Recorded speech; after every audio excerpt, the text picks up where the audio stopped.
mwana mukubise wa mugeri urabe mugeri mwana yavuyeyo reba filime wa mugeri kirawuzi kigeze kuwuboroka cyawuborokeye mu kirere kuri inshuro bamubwiye kujya aca bugufi go. Alright. Tubahaye ikaze kuri Marvin Recap Movie, njye ubasuhuza kandi mubana munsi ku munsi. Amazina yanjye ni Gavi nk'ibisanzwe. Tugiye kurebera hamwe iyi filime Karate Kid Legends, naga filime rwose kasohotse mu iki cyumweru, aho kaje kuba kakundwa n'abantu bagiye batandukanye hirya no hino ku isi. Ku bantu bakunze Karate Kid yabanje, aho yari yarakinwemo n'umwana wa Jordan Smith ariwe Jaden Smith, ningiye rwose nayo ni filime nziza utaza kuba wacikwa niba wararebye Karate Kid. Ni filime rwose ikinwamo umwana uba witwa Ri Fong, ariko nyakuri bamwita Ben Wanga. Ni umwana rwose w'umushinwa na uri muzamuka mu bintu bya sinema no gukina agafilime bigiye bitandukanye. Ni filime itangira rwose umwana bari kwitoza, mwarimu we abari Jackie Chan abamutoza rwose ibintu by'imirwanire ya Kung Fu, ariko mama w'uyu mwana akanga yuko yakwiga ibintu bijyanye na Kung Fu, dore ko no mwana aba yarabuze umuvandimwe bitewe n'iyi mirwano ya Kung Fu, aho umuvandimwe we mukuru baba baramwishe nyuma yo gutsindira igihembo cy'umukinnyi rwose uba uzi Kung Fu mu Bushinwa, bakaza kumutega mu nzira. Umuntu waba bahuye kuri finale akamutega mu nzira akamwicisha rwose icyuma. Rero mama w'uyu Ri Fong yanga yuko n'uyu Ri Fong rwose yakomeza kwiga ibintu by'imirwanire kugira ngo amurinde akavuyo ndetse n'imirwano, hato nawe atazabura ubuzima bwe bitewe no kwiga Kung Fu. Bikarangira rwose bavuye mu Bushinwa muri Beijing bakimukira muri New York muri Amerika, aho mama we aba yabonye akazi rwose ari umuganga mu bitaro bishyashya ngaha muri New York. Bakava mu Bushinwa bakimara rwose kugera muri Amerika, uyu Ri Fong aza guhura n'umukobwa uba witwa Mia, abakora rwose mu karesitora abantu baba bacuruza pizza hafi yaho baba bakodesheje inzu batuye.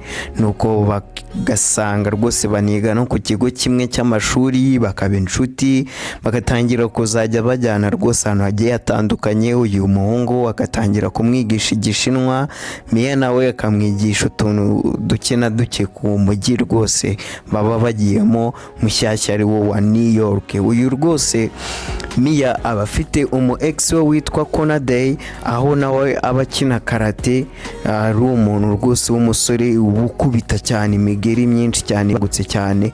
Ariko rwose uyu muhungu Ri Fong yamenya ko uyu Mia aba afite sheri nangwa se ex we, ariko uyu mu ex we rwose uba utashaka kuba yarekana n'uyu Mia. Uyu Ri Fong bigasa nkaho rwose bimubabaza, bisa nkaho aba yatangiye gukunda cyangwa se kwiyumvamo ibyumviro bitandukanye n'ubushuti aba afitanye n'uyu Mia, nawe agatangira rwose kuba yafuhira uyu muhungu. Nuko ku kigo cy'amashuri bakaza kubipfa bakaza kurwana, ariko uyu muhungu ubuzi Kung Fu ariko aza guhura rwose n'uyu muhungu Kona Day, aba ari umuhungu mubi cyane mu bintu bijyanye no kurwana, mu kubita rwose afashe mu mifuka, aho uyu muhungu agerageza umugeri aba yaramwigishije rwose, uba umugeri mukuru we aba yaramwigishije, ariko yaranze kuwufata, akaza rwose kumukubitana rwose ibintu bibi cyane, mukubita kiri mu kirere kiri kwibalansinga uyu Kona Day. Nuko rwose uyu muhungu wacu Ri Fong mama akaza kumenya ko yarwanye, bikaza kumubabaza cyane, ariko bikaza kurangira. Noneho uyu papa wa Mia, uyu Mia bafite papa rwose baba bakorana mu karesitora aho ngaho iwabo, ariko abereyemo abantu barafashe amadeni rwose, amadeni ya Rambere, bakaza kumwishyuza, baza kumwishyuza rwose bitwaje ibintu by'ibibando ibiki, baje kumwishyuza nyine. Nawe urabizi abantu bamadeni ya Rambere ukuntu bishyuza, iyo watinze kubishyura bari ingumi n'imigeri rwose. Ariko uyu muhungu Ri Fong akaza kumutabara. Uyu papa wa Mia nawe tukaza kumenya ko ari umuboxer kandi wari urenze muri uyu mujyi wa New York, ariko nyuma y'uko rwose amaze kubyara Mia akavuga ati reka mbivemo njye kuba nakwirerera umwana wanjye rwose mbivemo. Akaza kwinginga uno muhungu wacu rwose uyu mwana Ri Fong yuko yamwigisha imirwano mike, ubundi akaba yajya yategura umurwano wa box umwe cyangwa se ibiri, akareba yuko yabona amafaranga akaza kuba yakwishyura aba bantu babereyemo amafaranga ya Rambere rwose baba bamumereye nabi. Ariko uyu muhungu akabanza kuba yabitekereza akamuhakanira kwa ko mama we aba yaramubujije kuzasubira mu bintu by'iki byo kurwana, ariko akaza guhamagara Jackie, akaza rwose Jackie akaza kumubwira ati umuntu niba uri kubona ko kumfu yamufasha wamwigisha nta kibazo, akaza kumwigisha ibintu bikagenda neza rwose. Uyu mugabo agategura umurwano, akawurwana rwose usa nkaho ubona yuko aba yenda no kuwutsinda, ariko ikigabo aba ari kurwana rwose umukire waba abereye mirideni kikabwira umugabo waba ari kurwana ko yamukubita inkokora, kandi inkokora muri box ntabwo zazemeye, bikarangira amukubise rwose. Uyu mugabo bamwubikiye bakamukubita, ariko bisa nkaho bamwibye dore ko rwose umukino aba ari ufite uwuyoboye. Ibintu bikaza kumera nabi, akaza kujya mu bitaro uyu mwana, ndetse akongera akiheba kuko umuntu aba yigishije abatsinzwe, kandi mama we aba yaramubujije rwose kuza gusubira mu bintu byo kurwana, bikamubabaza cyane. Jackie nawe aza kuza rwose muri Amerika aje gusura abangaba, agasanga uyu mwana mu bitaro, agasanga rwose uyu mwana mu bitaro arwaje wa mugabo papa wa Mia, aho aba arwariye mu bitaro. Nuko uyu Jackie papa wa Mia akavuga yuko nakunda ari buze kubigenza, ari buze kugurisha iduka rye kugira ngo abashe babereye mu ideni. Ariko rwose hagati aho ngaho muri uwo mujyi haba ari irushanwa rwose riba rigiye kuzaba, kandi ritanga amafaranga bagera ku 50,000 by'idolari ku muntu waritsinze. Uyu Jackie rwose akabwira uyu mwana ku buryo ki ari buze kuza kwitabira rino rushanwa, haba ari buri cyumweru kimwe kugira ritangire, yuko rwose yaza kwiga nangwa se akaza kumutoza, akaza kuba yajya mu irushanwa, akabareba uburyo ki yaritsinda, akabona amafaranga yahereza uyu papa Mia akamufasha kwishyura abana babereyemo amadeni. Ariko uyu mwana rwose arabyanga, akabwira Jackie yuko mama we yamubujije ko yakomeza ibintu by'imirwanire, bagatangira kwiga ariko babihisha mama we, bikagera aho mama we yakaza kubimenya, uyu Jackie akamusobanurira ukuntu byose byagenze, akamureka rwose bagakomeza bariga umwana.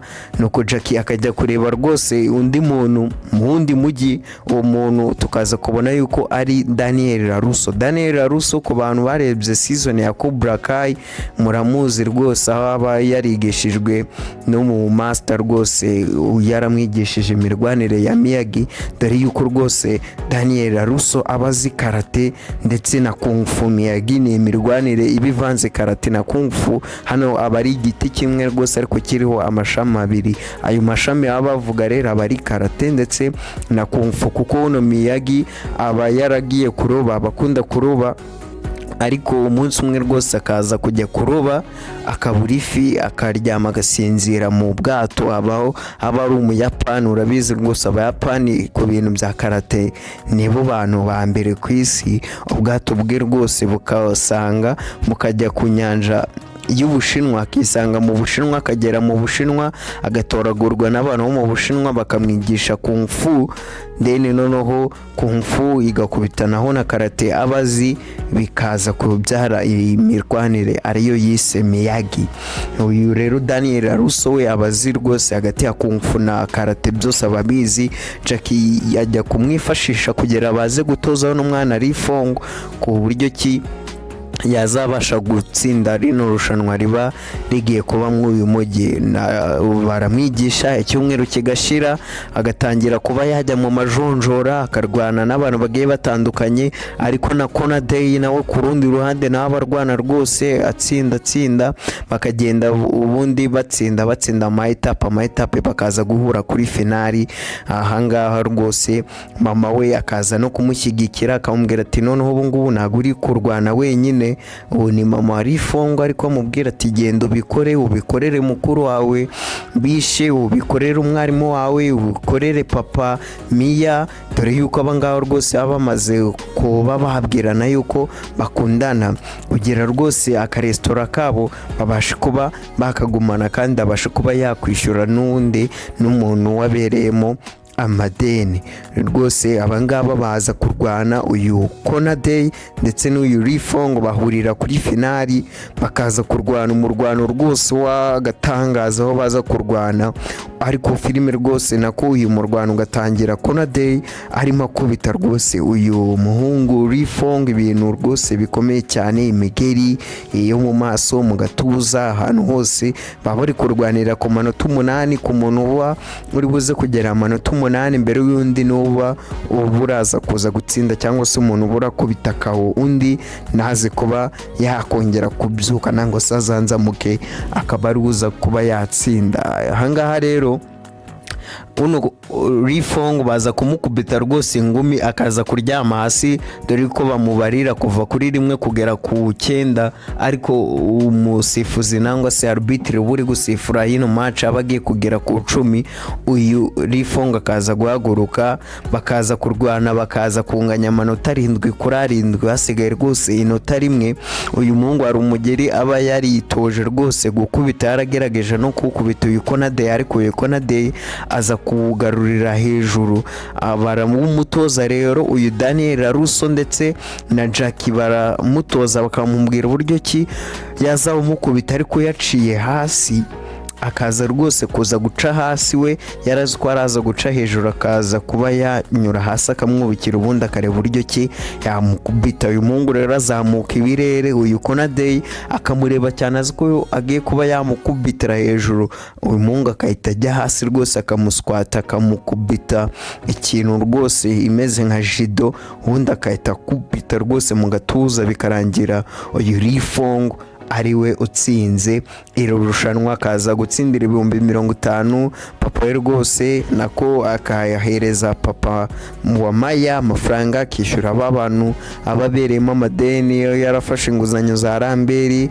Uyu rwose Rifong akaza kuba yanajya no gukora muri ya restaurant, dore yuko rimwe na rimwe abajyayo igihe yabaga ari kwigisha uyu papa wa Mia, akajyayo amwigisha uburyo ki guponda ifarini nabyo ari kung fu, gukata pizza nabyo ari kung fu. Noneho iyi restaurant rwose kaza kuba yabona abakiriya benshi cyane bitewe yuko ibirimo n'umwana uba haratsinze irushanwa ry'uyu mujyi. Nako gafilime rwose ku bantu bakunze filime za Karate Kid, za Cobra, nk'izo ngizo rwose naka na gafilime wareba. Mwibutsa gukanda subscribe, kuyikanda. Cye mwari muri kumwe ni Gavi, Imana niyo gushimwa, murakoze cyane. Reka ubutaha, ciao ciao.